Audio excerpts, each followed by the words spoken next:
I would like to say that Jussie Smollett got what he deserved, but I would not be truthful.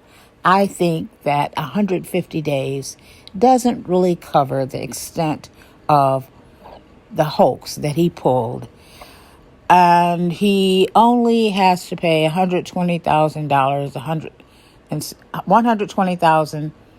$106 in restitution. So, case closed. However, there is a deeper element. This case goes a lot deeper than just the surface. We just celebrated Black History Month, and we were all excited about the people who have contributed to America's economy, to many of the products that run America. But I didn't hear a lot of talk, and rarely do we, about intra-racial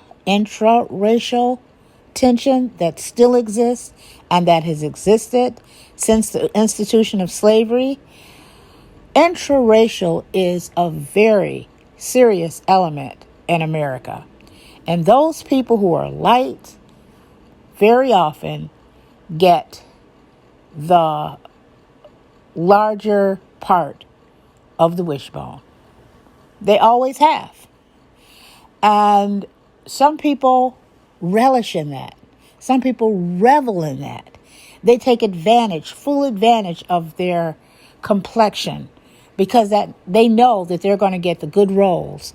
They know that they are going to get the often the better jobs. Now we see it in Hollywood, but we can only imagine what's going on in corporate America.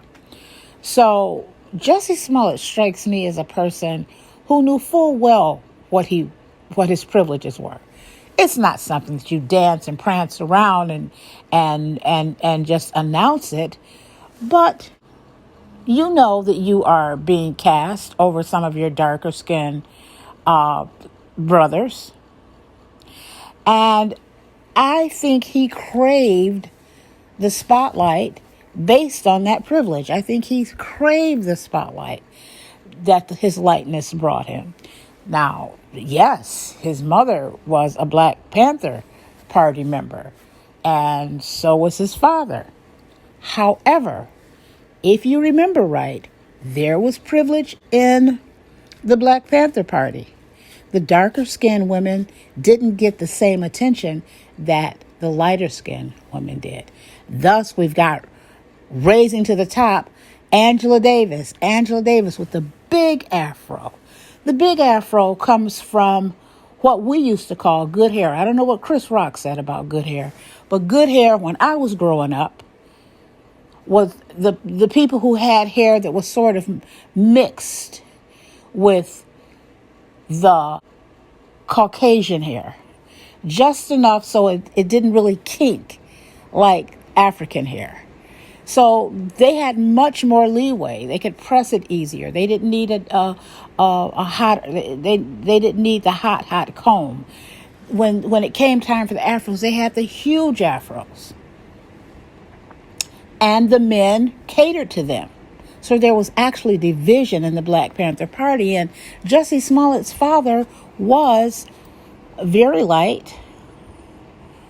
I can't tell if he's white or not. And his father knew that his children were prime candidates for careers in acting. And it comes out in Jussie. Jussie seemed to take full advantage and know his privilege. And because we have a world that caters to and has opened doors for people who are gay, people who are gay have so many rights and so many protections, he milked that too. Everything that he said happened to him was based on some sort of acceptance in society. Battles have already been fought. Battles have already been fought for the gay community, both being Black and being gay. And so I guess it wasn't enough for him being light anymore. He craved the spotlight. He craved the spotlight. It wasn't enough for him being light, so he had to make up this story that, poor me, I am black and I am gay and someone attacked me. And it flies in the face of reality. There was a time, unfortunately, there was a time when black men were killed or beaten brutally if they even dared look at a white woman. You know the case of Emmett Till. Black boys at one point in the South, their very lives were on the line.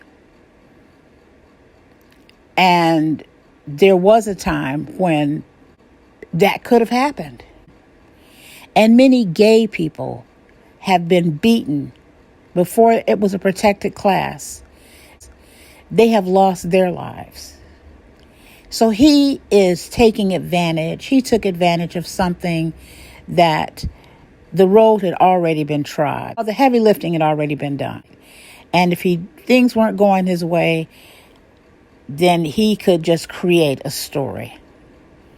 And of course, his story fell apart in the light of day. What about someone who is homeless, for example? Now, that's an unprotected class. People say, I'm for Black Lives Matter. I'm for gay rights. I'm for whatever rights have been protected. Don't say anything with anti-Semitic overtones. We see what happened to Whoopi. But homeless people who were the most vulnerable, who's speaking up for that group? Who's speaking up for that group? And we don't dare go to the media and say that someone snubbed us or even attacked. It's not going to make the mainstream media. It's not going to make the headlines. And this is the reality. People are afraid to speak up when we are in the thick of the fight.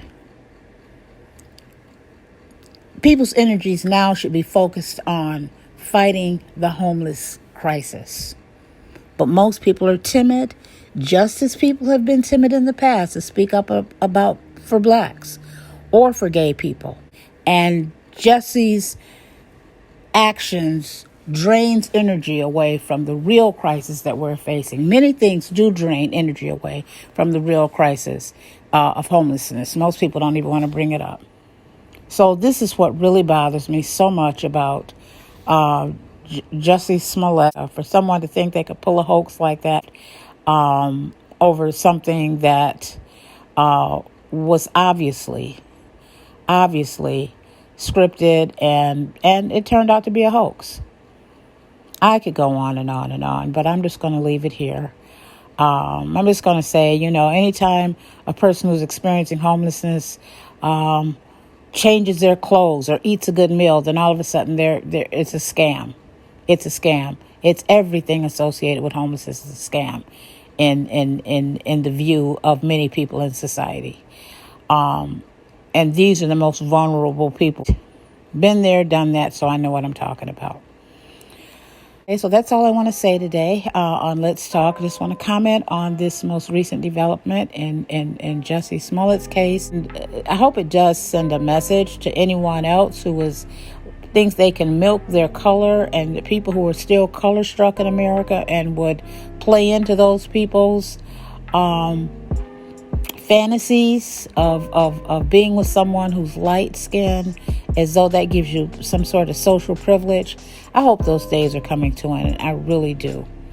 But until then, that's all we can do is hope and pray. And you can join me next time on Let's Talk, wherever you find me, whether it's on the podcast or YouTube. I hope that we will talk again soon.